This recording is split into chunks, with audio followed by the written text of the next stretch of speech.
అధ్యాసను తొలగించుకునేటువంటి విధానాన్ని గురించి ఇంతవరకు మనకి అనేకమైన శ్లోకాల్లో చెప్పడం జరిగింది.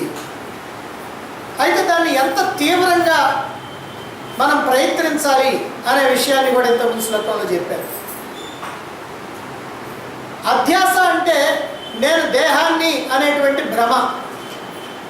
నిజంగా మన యథార్థ స్వరూపం ఆత్మ అయినప్పటికీ కూడా మనం ఈ దేహేంద్రియ మనోబుద్ధుల్లో కూర్చోవటాన నా స్వరూపాన్ని నేను మర్చిపోయి ఈ దేహేంద్రియ మనోబుద్ధుల యొక్క మలినాల కారణంగా నేను జీవుణ్ణి, నేను దేహాన్ని అనేటువంటి భావనలో మనం ఉంటున్నాం. మరి ఈ భావన కనుక పోవాలి అని అంటే నేను బ్రహ్మాన్ని, నేను ఆత్మను అనేటువంటి భావన చెయ్యాలి, కావాలి. అలా చేయగా చేయగా చేయగా ఆ తప్పుడు భావన పోతుంది, ఈ అసలైనటువంటి సత్యభావన నిలిచిపోతుంది.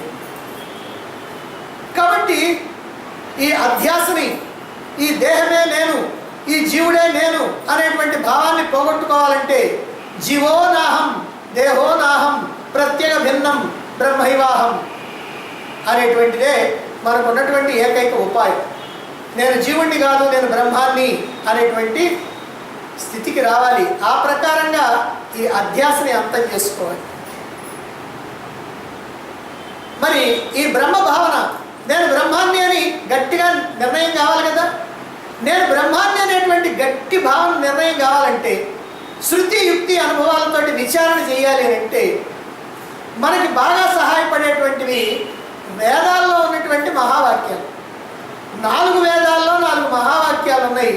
ఆ మహావాక్యాల యొక్క అర్థ విచారణ ఏదైతే ఉందో అది మనకి బాగా సహాయపడుతుంది. ఇప్పుడు ఆ విషయాన్నే ఈ శ్లోకంలో చెప్తున్నారు.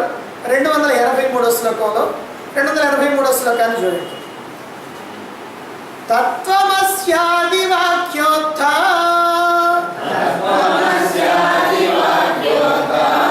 బ్రహ్మాత్మైకత్వ బోధతః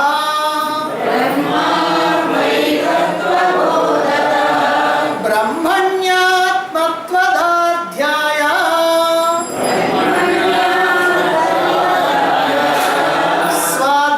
స్వాధ్యాసాపనయం కురు.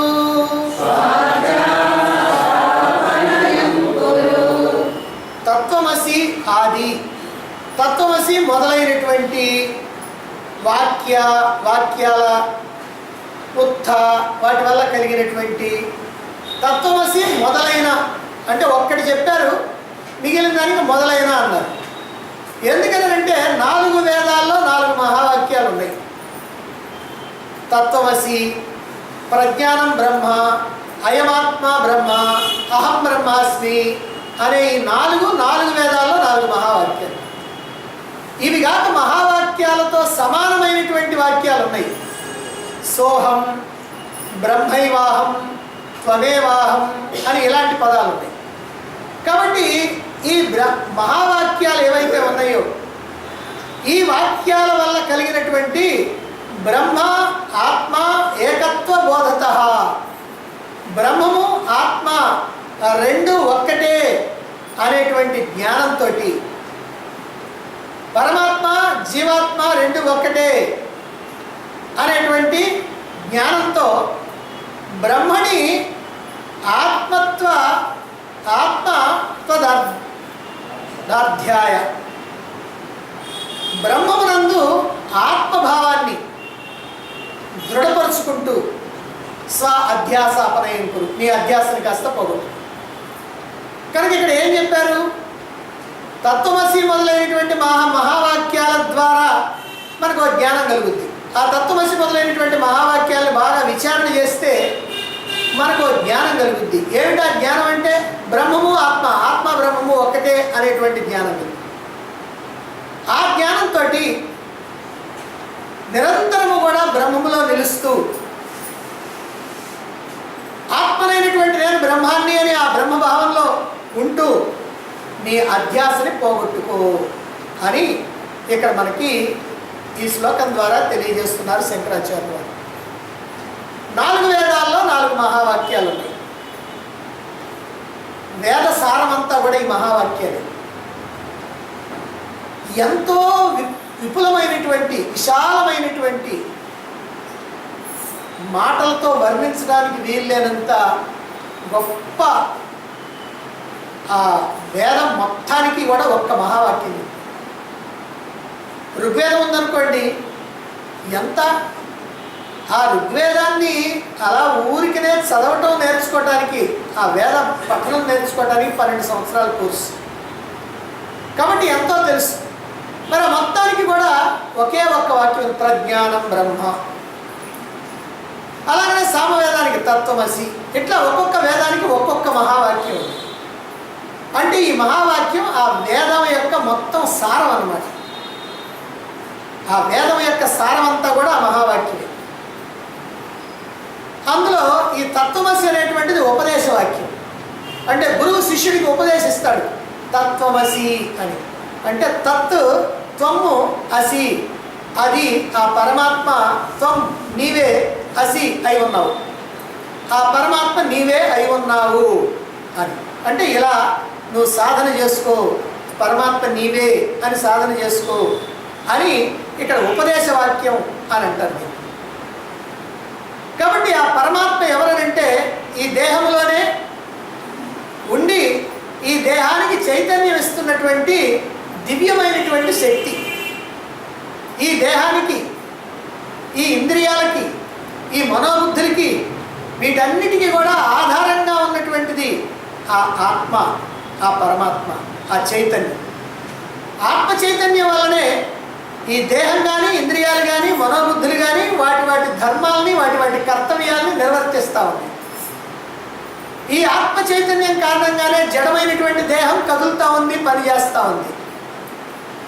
కన్ను వస్తువుల్ని చూస్తూ ఉంది, చెవి శబ్దాలను వింటూ ఉన్నది, ముక్కు వాసనల్ని గ్రహిస్తూ ఉంది, నాలుక రుచుల్ని తెలుసుకుంటూ ఉంది, చర్మం స్పర్శించి ఆ విషయం ఏమిటో తెలుసుకుంటూ ఉంది.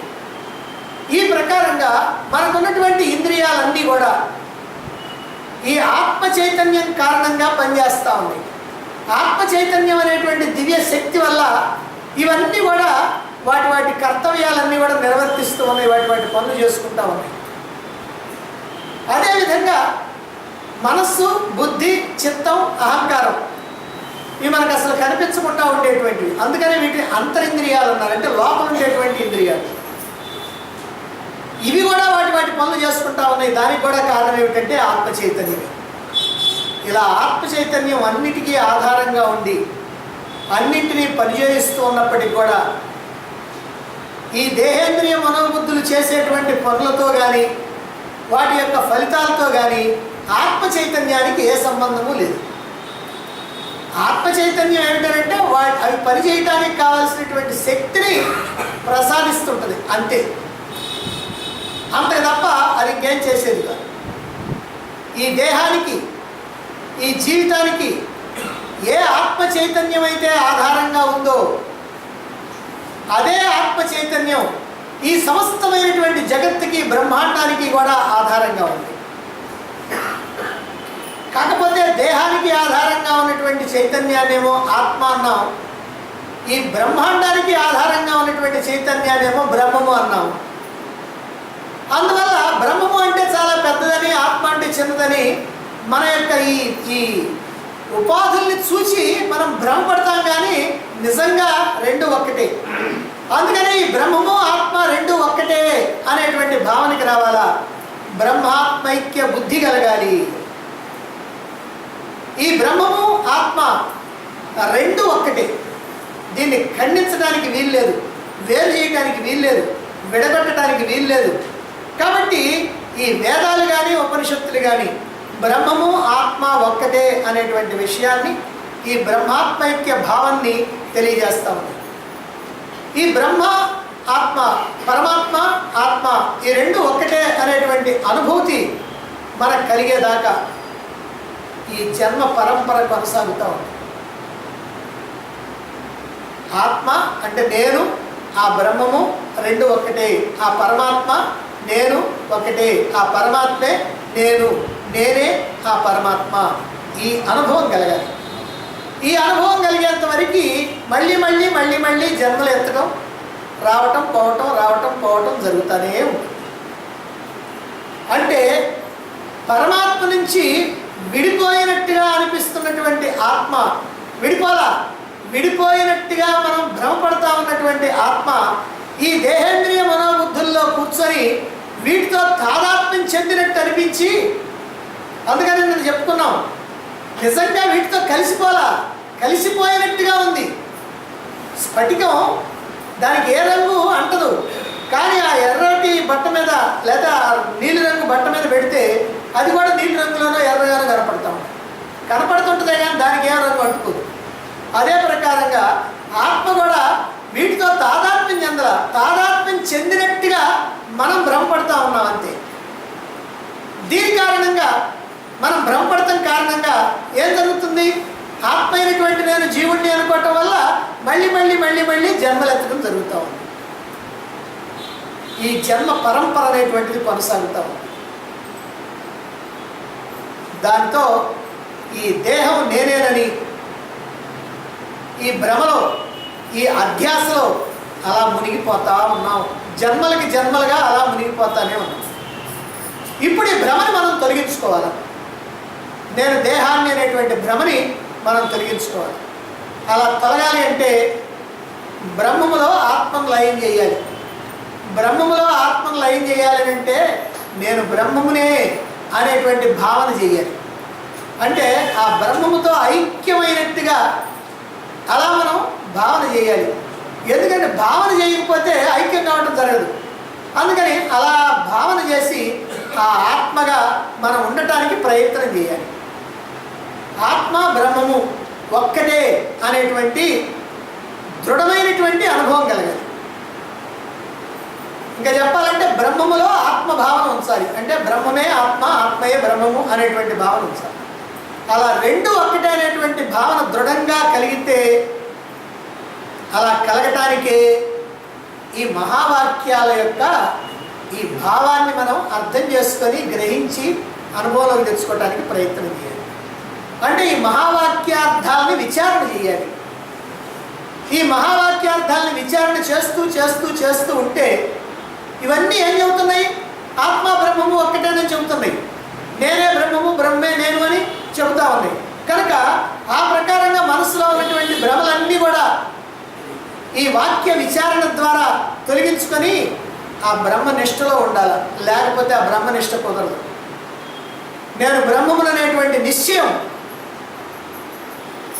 కలగాలి అని అంటే ఆ ప్రకారంగా మనం మహావాక్యార్థ విచారణ చేయాలి. అందుకనే తత్వమసి, ప్రజ్ఞానం బ్రహ్మ, అయమాత్మ బ్రహ్మ అనేటువంటి వాక్యాలని బాగా విశ్లేషణ చేసి వాటి యొక్క భావాల్ని బాగా తెలుసుకొని వాటి యొక్క విషయాన్ని సద్గురువు బోధ ద్వారా గ్రహించి నిరంతర విచారణ ద్వారా, ఇంకా చెప్పాలంటే యుక్తితో, అనుభవంతో, మనం చెప్తున్నాం శృతి యుక్తి అనుభవం. కాబట్టి యుక్తితో అంటే ఉపమానాలని ఊహించుకొని, అలాగే అనుభవంతో మనకున్నటువంటి అనుభవాల్ని, మన జీవితంలో జరిగేటువంటి సంఘటనల్ని వాటితో దీన్ని పోల్చుకొని విచారణ చేస్తూ ఉండాలి. అలా చేసి ఆ నిరంతరమైనటువంటి ఏకాగ్రమైనటువంటి ధ్యానంలో నిరంతరంగా ఏకాగ్రంగా ఎప్పుడు అలా ఆత్మగా ఉండిపోవాలి. అప్పుడు అనుభవం కలుగుతుంది. ఆ అనుభవం కలిగితే అప్పుడు అనిపిస్తుంది అహం బ్రహ్మాస్మి. 4వ మహావాక్యం ఇది అనుభవవాక్యం, అది ఉపదేశవాక్యం, ఇది అనుభవవాక్యం. అది మొదటిది, ఇది చివరిది. అంటే అహం బ్రహ్మాస్మి, నేను బ్రహ్మాన్ని, నేను పరమాత్మని అనేటువంటి ఆ అనుభూతి స్పష్టంగా ఇప్పుడు కూడా ఉంది. అనుకుంటున్నాం, నేను బ్రహ్మాన్ని అనుకుంటున్నాం, కానీ అది అనుభవం కాదు. కాబట్టి అట్లా అనుభవం కావాలి. అలాగే ఇక్కడ ఈ శ్లోకంలో దార్ఢ్య అనేటువంటి ఒక పదం చెప్పారు. దార్ఢ్య అంటే దృఢత్వం అన్నమాట. అంటే ఆధ్యాత్మిక అనుభవం అనేటువంటిది ఏదో కొద్దిసేపు కలిగి ఆమెను పోయేది కాదు.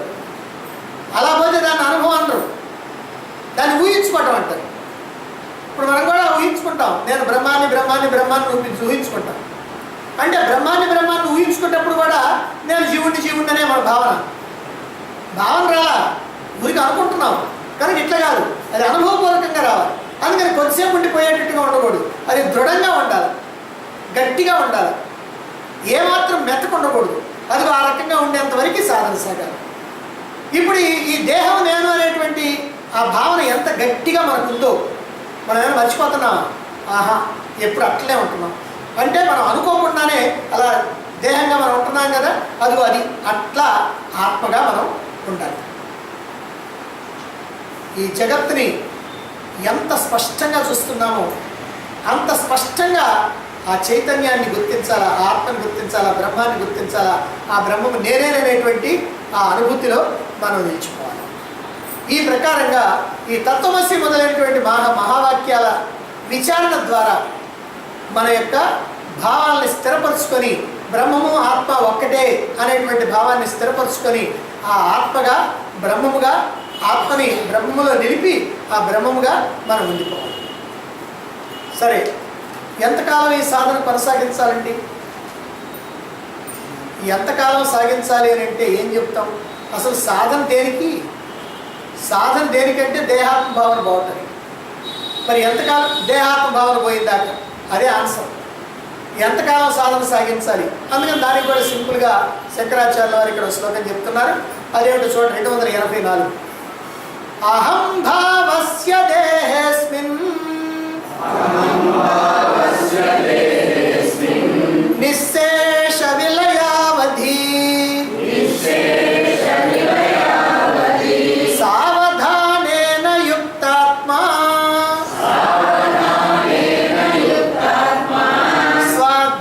స్వాధ్యాసాపనయం కురు. అస్మిన్ దేహే, ఈ దేహంలో, ఈ దేహమే అహం భావస్య, నేను అనేటువంటి భావన, ఈ దేహమే నేను అనేటువంటి ఆ భావన నిశ్శేష విలయావధి. నిశ్శేష, శేషం ఏమి మిగలకుండా, ఏం మిగలకూడదు. కొంచెం కొంచెం ఉందండి ఇంకా ఆ భ్రమ, ఆ తప్పుడు భావన కొంచెం అసలు ఏమి ఉండకూడదు. నిశ్శేష విలయావధి, ఏమి మిగలకుండా నాశనం అయిపోయేంతవరకు. ఏమిటి నాశనం అయిపోయింది? నేను దేహాన్ని అనేటువంటి భావన నాశనం అయిపోవాలి. నేను దేహాన్ని అనేటువంటి భావన ఎట్టి పరిస్థితుల్లో కూడా ఇక మనలో ప్రవేశించకూడదు.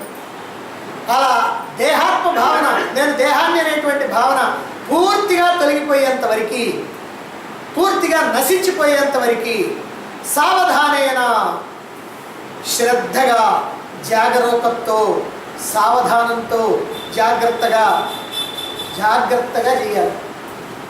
ఆధ్యాత్మిక సాధనలన్నీ కూడా ఇంతే, చాలా జాగ్రత్తగా చేయాలి, తొందరపడకూడదు. ఇంగ్లీష్లో సామెత ఉంది, slow and steady wins the race అని అన్నారు. అంటే నిదానంగా చేయవలసినటువంటి పద్ధతి ప్రకారం చేస్తేనే అది సక్సెస్ అవుతుంది. తొందరపడితే గజిబిజి అయిపోతుంది. అందుకని అలా జాగ్రత్తగా శ్రద్ధగా ఏం చేయాలట?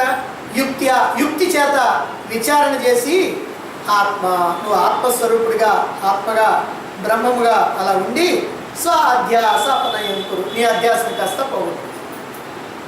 కనుక ఏమంటున్నారు? ఈ దేహమే నేను అనేటువంటి భావన ఏదైతే ఉందో అది పూర్తిగా పోయేదాకా జాగ్రత్తగా ఈ సాధన చేసి ఆత్మలో నిలిచి నీ అధ్యాసని కాస్త పోగొట్టు. అది ఇక్కడ చెప్తారు. అందువల్ల ఎంతకాలం చేయాలండి అనేటువంటి దానికి సమాధానంగా నీ అజ్ఞానం పోయేదాకా, నీ అధ్యాస పోయేదాకా, నీ భ్రమ తొలగిపోయేదాకా, నేను దేహాన్ని అనేటువంటి భావన అసలు పూర్తిగా తొలగిపోయేదాకా, అంతే. సాధన సాగించేటువంటి వాళ్ళు, ఆధ్యాత్మిక రంగంలో కొత్తగా ప్రవేశించినటువంటి వాళ్ళు, లేదా అందులోనే కొంతకాలం నుంచి సాధన సాగిస్తున్నటువంటి వాళ్ళు ఓ తెలివి తక్కువ ప్రశ్న వేస్తూ ఉంటారు. వీళ్ళే కాదు, గురువు దగ్గర నుంచి మంత్రోపదేశం తీసుకున్నటువంటి వాళ్ళు కూడా ప్రశ్న వేయకపోయినా వాళ్ళ మనసులోనైనా ఉంటుంది. ఇదంతా ఏమిటి అని అంటే, ఏమండి ఎంతకాలం చేయాలి? ఇదిగో నీకు మంత్రం ఇస్తున్నాను చెప్పండి, ఎన్ని మాలలు చేయాలండి? ఇన్ని మాలలు చొప్పున ఎంతకాలం చేయాలి అంటే, నాకు ఎప్పుడు పీడ వదిలిపోద్ది అని అన్నమాట. ఇప్పుడు భోజనం ఎంత చేస్తాం? ఇంట్లో చాలా ఉంది, మరి ఎదురుగా పళ్ళెం ఉంది, మనం ఉన్నాం, మరి ఎంత తింటావు? కడుపు పట్టినంత వరకు తింటావు, అంటే ఆకలి తీరేంత వరకు తింటావు. ఆకలి తీరిన తర్వాత కూడా తింటావా? తింటే అది కూడా పోద్ది. అందుకని ఎంతవరకు తినాలి? ఆకలి తీరేంత వరకు తినాలి. ఆకలి తీరటం కోసం కదా తినేది, ఆకలి తీరేంత వరకు తినాలి. అదే ప్రకారంగా ఎంతకాలం నేను ఈ సాధన చేయాలండి, ఎంతకాలం నేను జపం చేయాలండి, ఎంతకాలం నేను ధ్యానం చేయాలండి అనేటువంటి ప్రశ్నలన్నీ కూడా తెలివి తక్కువ ప్రశ్నలు. నువ్వు అసలు దేనికోసం ప్రయత్నం చేస్తున్నావు? ఆ ప్రయత్నం నీకు సక్సెస్ ఎప్పుడు కావాలా, ఎప్పుడు అవుతుంది? ఎప్పుడైతే అప్పుడు నువ్వు ఇక ఆ సాధనతో పని లేదు. ఏమండి ఈ శ్రవణం నేను ఎంతకాలం చేయాలండి? ఎంతకాలం చేస్తావు? శ్రవణం అసలు ఎందుకు చేసేది? శాస్త్రాలను తెలుసుకొని మోక్షాన్ని అందుకుంటాడు. కాబట్టి మోక్షాన్ని అందుకునేదాకా చేయాలి. ధ్యానం ఎంతకాలం చేయాలండి? ఇదే ప్రశ్నకి రమణ మహర్షి సమాధానం చెప్పారు. ధ్యానం నేను ఎంతకాలం చేయాలి? నేను ధ్యానం చేస్తున్నాను సంగతి మర్చిపోయేదాకా చేయాలి. ఇప్పుడు ధ్యానాన్ని కూర్చున్నటువంటి వాడు నేను ధ్యానం చేస్తున్నాను తెలుసు, ఎందుకంటే ముగించే టైం ఒకటి ఉంది, మళ్ళీ ఒక అరగంట పావు గంట ఏదో ఉంది కదా. అందుకని ఇదిగో ఇప్పుడు ధ్యానం ఆపేసేయాలి. కానీ ఆయన ఏం చెబుతున్నాడంటే ధ్యానం చేస్తున్నాను సంగతి మర్చిపోవాలి. అమ్మ మర్చిపోతే ఎట్టండి, అమ్మాయిని చేస్తుంటాం అంత చేస్తే ఎట్ట నా పనులన్నీ ఎవడు చేస్తాడు? అందుకని ఏంటంటే దాని టైం ఉంది కదా 15 నిమిషాలు, కానీ 15 నిమిషాలు చేయాలి. 10 చాలదా? ఎందుకు చాలు? సరిపోద్ది. 5 అయినా సరిపోద్ది, 1 అయినా సరిపోద్ది, అసలు ఏం చేయకపోయినా సరిపోద్ది. కానీ ఇక్కడ ఏమిటంటే ఎంతకాలం చేయాలి, ఎంతసేపు చేయాలి, ఎంత గట్టిగా చేయాలి, ఇవన్నీ ఒకళ్ళు చెప్పేవి కాదు. జాగ్రత్తగా చేయాలా, గట్టిగా చేయాలా, ఆ సాధన చాలా కాలం చేయాలా, దానికి ఒక లిమిట్ కనుక చెప్పాలి అని అంటే ఎంతకాలం చేయాలి అంటే నీ లక్ష్యం నెరవేరేదాకా చేయాలి. కాబట్టి ఇది అందువల్ల ఈ ప్రశ్నలు అనేటువంటివి తెలివి తక్కువ అని ఎందుకన్నామంటే ఇలాంటి ప్రశ్నలు కనుక వేస్తే, ఎంతకాలం చేయాలనేటువంటి ప్రశ్నలు కనుక వేసామంటే మనకి తెలియకుండానే మనలో సోమర్థనం ఉందన్నమాట. అబ్బే నాలో సోమర్థనం ఏం లేదండి అంటే ఈ విషయంలో సోమర్థనం ఉంది, మిగతా విషయాల్లో బ్రహ్మాండంగా పనిచేస్తుండొచ్చు. కానీ ఈ జపం చేసే దాంట్లోనో, సాధన చేసే దాంట్లోనో, శ్రవణం చేసే దాంట్లోనో, మననం చేసే దాంట్లోనో దీంట్లో నీకు సోమర్థనం ఉందని అర్థం అన్నమాట. ఇంకా ఒక మాటలో చెప్పాలంటే నాకు ముక్తి ఎప్పుడు కాదు, నాకు ఈ సాధన నుంచి ముక్తి ఎప్పుడు అంటే నాకు మోక్షం ఎప్పుడు వస్తుంది, నాకు వీటి నుంచి మోక్షం ఎప్పుడు వస్తుందండి? అబ్బా వీటి నుంచి నాకు ఎప్పుడండి మోక్షం? ఈ ఎప్పుడండి నేను వీటిని వదిలిపెట్టాల్సింది అంటే వదిలిపెట్టడం కోసం తంటాలు పడుతున్నావు, అంతకంటే ఇంకేం లేదు. అందువల్ల మనకేదో వేరే ముఖ్యమైన పని ఉన్నట్టు, ఈ పని అనవసరంగా నెత్తిన పెట్టుకున్నట్టు, ఇది ఎప్పుడు ఈ పీడాకారం వదిలిపోద్ది అన్నట్టుగా అలాంటి భావం వచ్చినట్టుగా ఈ ప్రశ్న ఉంటుంది. కాబట్టి అలాంటి ప్రశ్నలు వేయకూడదు. నిజంగా ఆలోచిస్తే మనకి ఈ జన్మల నుంచి విముక్తి కావాలి, ఈ జనన మరణ చక్రం నుంచి విముక్తి కావాలి, ఈ సంసార జన్మ మరణ చక్రం నుంచి విముక్తి కావాలి. పునరపి జననం పునరపి మరణం పునరపి జనని జఠరేశయనం, మళ్ళీ మళ్ళీ పుట్టడం, మళ్ళీ మళ్ళీ చావటం, మళ్ళీ మళ్ళీ తల్లి గర్భంలో ప్రవేశించడం. ఏమవుద్దండి ప్రవేశిస్తే? ఏమవుద్ది? ప్రవేశిస్తే ఎప్పుడొకటి బయటికి రావాలి, బయటకు వస్తే పెరగాలి, పెద్దవాళ్ళం కావాలి, పెద్దవాళ్ళు అయితే దుఃఖాలు పడాలి, కోరికలు తీరవు. మరి పుట్టేటప్పుడు ఏడుపు, తిరిగేటప్పుడు ఏడుపు, కోరికలు తీరక ఏడుపు, రోగం వస్తే ఏడుపు, ముసలితనం వస్తే ఏడుపు, చచ్చేటప్పుడు ఏడుపు, ఉన్నది ఏదైనా పోతే ఏడుపు, అనుకున్నది రాకపోతే ఏడుపు, అన్నీ ఏడుపులే. ఈ దుఃఖాలన్నీ కూడా దేనికి వస్తున్నాయి అంటే పుట్టడం వల్లనే, అసలు పుట్టకపోతే ఏ గొడవలేదు. అందుకని ఈ జనన మరణ చక్రం, ఈ సంసార జన్మమరణ చక్రం ఏదైతే ఉందో దీని నుంచి మనం విముక్తులం కావాలి.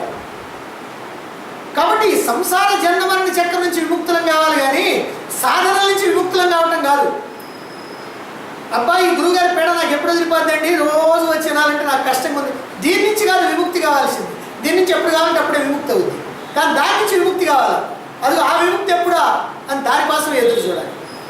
కాబట్టి మనం విముక్తి పొందేంత వరకు, మోక్షాన్ని పొందేంత వరకు ఈ సాధన నుంచి మనకు విముక్తి లేదు. అప్పటిదాకా ఇవన్నీ చేయాల్సిందే, ఇంకా ఏం చేయాలో అవన్నీ కూడా చేయాల్సిందే. కాబట్టి మోక్షం పొందేంత వరకు కూడా ఎవరికి కూడా సాధనలు అనేటువంటివి చేయక తప్పదు.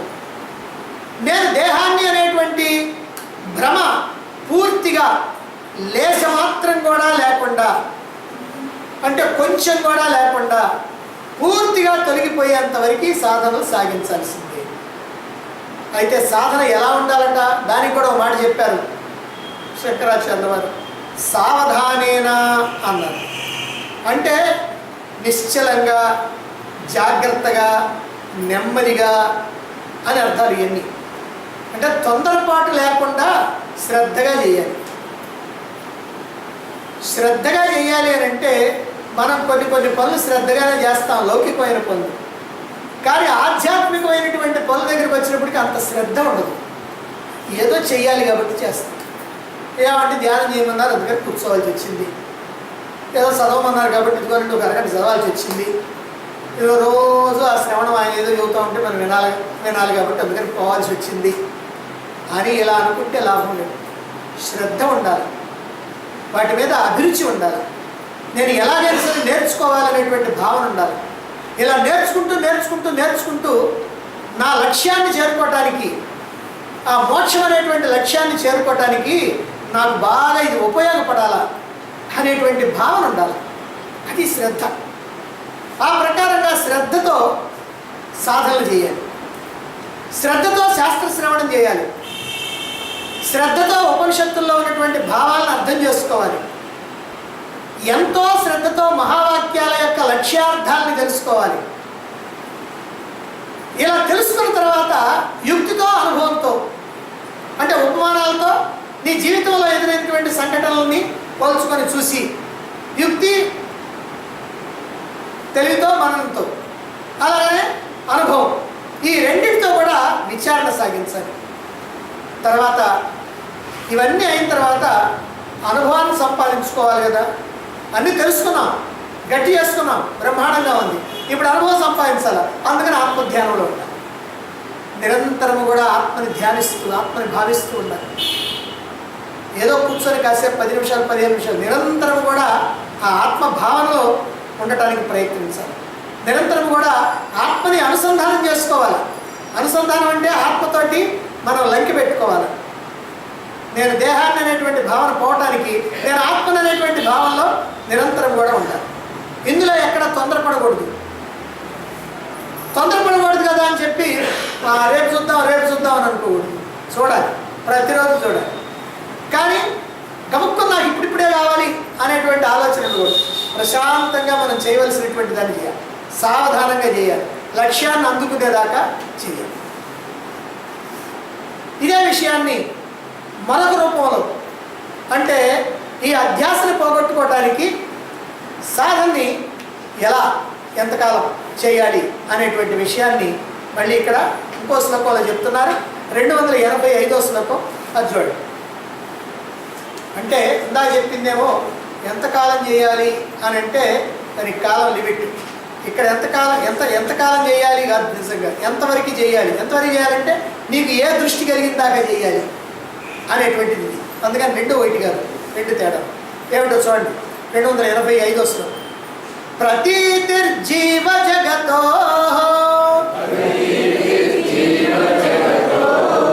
స్వప్రవద్భాతి యావతా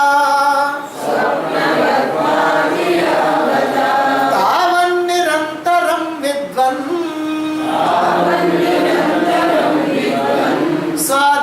స్వాధ్యాసాపనయం కురు. విద్వన్, ఓ విద్వాంసుడా. గురువు శిష్యుడితో చెప్తున్నాడు, ఓ విద్వాంసుడా. ఎందుకనంటే ఇంత దూరం వచ్చిన తర్వాత ఆ శిష్యుడు కూడా చాలా గొప్పవాడే. అందుకనే జాగ్రత్తలన్నీ చెప్తూ, ఓ విద్వాంసుడా, యావత ఎంతవరకైతే ప్రతీతి జీవ జగత్, కనిపిస్తున్నటువంటి జీవ జగత్తులు స్వప్నవద్భాతి, స్వప్నంలాగా ప్రకాశిస్తూ ఉంటాయో, అంటే స్వప్నంలాగా భాషిస్తూ ఉంటాయి. అంటే ఈ జీవుడిని కానీ ఆ జగత్తుని కానీ రెండింటిని కూడా స్వప్నాన్ని చూసినట్టు ఎప్పుడైతే చూస్తామో, ఇప్పుడు ఎటు చూస్తున్నాం? ఇప్పుడు జాగ్రత్తగా చూస్తున్నాం, జాగ్రత్తలో చూస్తున్నాం, అంటే దాంట్లో నిజమని చూస్తున్నాం. అదే స్వప్నం కనుకైతే అబద్ధం అని చూస్తున్నాం.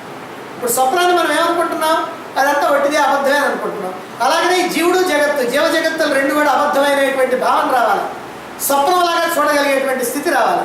అలా స్వప్నోద్భాతి, స్వప్నంలాగా ప్రకాశిస్తూ ఉంటాయో ఎప్పుడైతే, తావత్ అంతవరకు, యావత్ ఎంతవరకు అయితే ఆ జీవ జగత్తులు రెండు కూడా స్వప్నంలాగా నీకు భాషిస్తూ ఉంటాయో అంతవరకు నిరంతరం ఎల్లప్పుడూ కూడా స్వ అధ్యాసాపనయంకురు, నీ అధ్యాసను పోగొట్టుకోవడానికి ప్రయత్నం. కాబట్టి ఎంతవరకు చేస్తావు ఇక్కడ చెప్తున్నారు. ఎంతవరకు చేస్తావనంటే ఈ జగత్తంతా కూడా ఒట్టి భ్రమ, ఒట్టి స్వప్నం లాంటిదే, గారడి వాడు చూపించినటువంటి మాయ లాంటిదే అనేటువంటి భావన నీకు గట్టిగా స్థిరపడాలి. ఈ శ్లోకాన్ని భావాన్ని బాగా తెలుసుకున్న తర్వాత ఈ క్లాస్ అయిపోయిన తర్వాత మీరు కాస్త కుర్చీలు అక్కడ పడేసి వెళ్తుంటారు, చూశారు? ఇక్కడే ప్రారంభం అవుతుంది ఈ జగత్తంతా సత్యం. ఎందుకంటే కాసేపు కూడా ఉండదు. ఈ జగత్తంతా భ్రమ అనేంతవరకు సాధన చేయాలి. ఆ భ్రమ అనేటువంటి విషయం కూడా ఎప్పుడూ ఉండాలి. మనకి దాని గురించి చెప్పుకునేటప్పుడే జగత్తు మిథ్యాన్ని మనం అనుకో, జగత్ సత్యమని అనుకుంటాం. అందుకని ఎంతవరకైతే నీకు ఈ రకమైనటువంటి భ్రమ ఉంటుందో అంతవరకు కూడా ఈ సాధన సాగిస్తూ ఉండవలసిందే అని ఇక్కడ స్పష్టం చేస్తున్నారు శంకరాచార్యులు. ఈ జగత్తు కానీ జీవుడు కానీ రెండు కూడా మానవుల దృష్టిలో యథార్థం.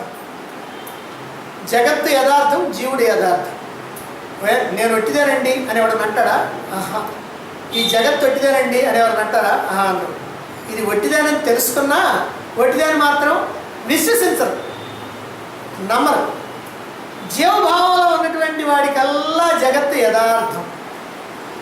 జగత్తులో ఉన్నటువంటి సమస్తమైనటువంటి వస్తువులు కానీ, విషయాలు కానీ, భోగాలు కానీ, వ్యక్తులు కానీ, సంఘటనలు కానీ, సుఖ దుఃఖాలు కానీ, లాభ నష్టాలు కానీ, మంచి చెడులు కానీ అన్నీ కూడా నిజం అని భావిస్తూ ఉంటారు. రాత్రి కళ్ళలో కనిపించినటువంటి స్వప్న వస్తువులు, వ్యక్తులు, సంఘటనలు, సుఖ దుఃఖాలు అన్నీ కూడా ఆ స్వప్నం అనుభవించేటువంటి వాడికి నిజం. కానీ మేలుకున్నటువంటి వాడికి అవన్నీ కూడా అబద్ధం. వాటి యొక్క లాభ నష్టాలకి, వాటి యొక్క జయాపజయాలకి ఏమాత్రం చెలించడు.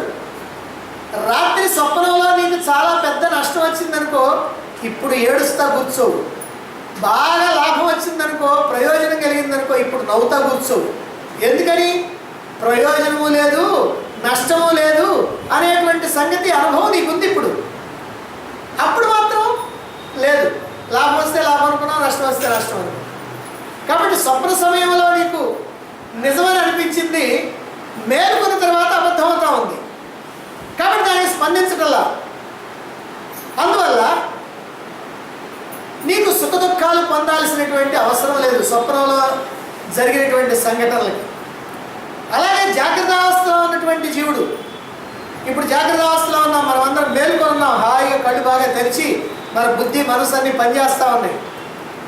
ఇప్పుడు ఇందులో ఉన్నటువంటి విషయాలు కానీ, వస్తువులు కానీ, భోగాలు కానీ, సంఘటనలు కానీ, లాభ నష్టాలు కానీ, జయాపజయాలు కానీ ఇవన్నీ కూడా నిజం. ఇప్పుడు లాభం వస్తే లాభం, నష్టం వస్తే నష్టం, మంచి అయితే మంచి, చెడు అయితే చెడు, ఇవన్నీ నిజం. మరైతే ఇదంతా అబద్ధమని ఎప్పుడు తెలుస్తుంది? ఇందులో నుంచి మేలుకోవాలి. ఈ జాగ్రత్త అవస్థలో నుంచి జ్ఞానావస్థలోకి మేలుకుంటే అప్పుడు ఇదంతా అబద్ధం అవుతుంది. మనం మేలుకోలేదు కాబట్టి ఇదంతా నిజం. కాబట్టి ఇది నిజం కాదని మన బుద్ధితో విచారణ చేసి శాస్త్రవాక్యాలను అర్థం చేసుకొని ఎప్పుడైతే అందులో నిలుస్తామో అది జ్ఞానావస్థ. అప్పుడు ఇదంతా అబద్ధం అనేటువంటి విషయం తెలుసు. కాబట్టి ఇలా జీవభావం ఉన్నంతకాలం ఈ సత్యం జగత్తు, జీవభావం పోతే ఈ జగత్తు కూడా ఒట్టిదే అవుతుంది. సో జీవభావం అంటే ఏమిటి? నేను దేహాన్ని, నేను జీవుడిని అనుకోవటమే జీవభావం. కేవలం జీవభావం నేను దేహాన్ని లేదా నేను జీవుడిని అని అనుకోవటమే. ఈ భావంలో ఉన్నంత వరకు జగత్తు సత్యం. ఈ భావం ఎప్పుడైతే తొలగిపోతుందో అప్పుడు ఇది కాస్త అబద్ధం. ఈ జగత్తును సత్యమని అనుకున్నంత కాలం, సత్యమని భ్రమిస్తూ ఉన్నంత కాలం నువ్వు జీవభావంలో ఉన్నట్టే, భ్రమలో ఉన్నట్టే, అధ్యాసలో ఉన్నట్టే, జగత్తు సత్యంగా ఉన్నట్టే.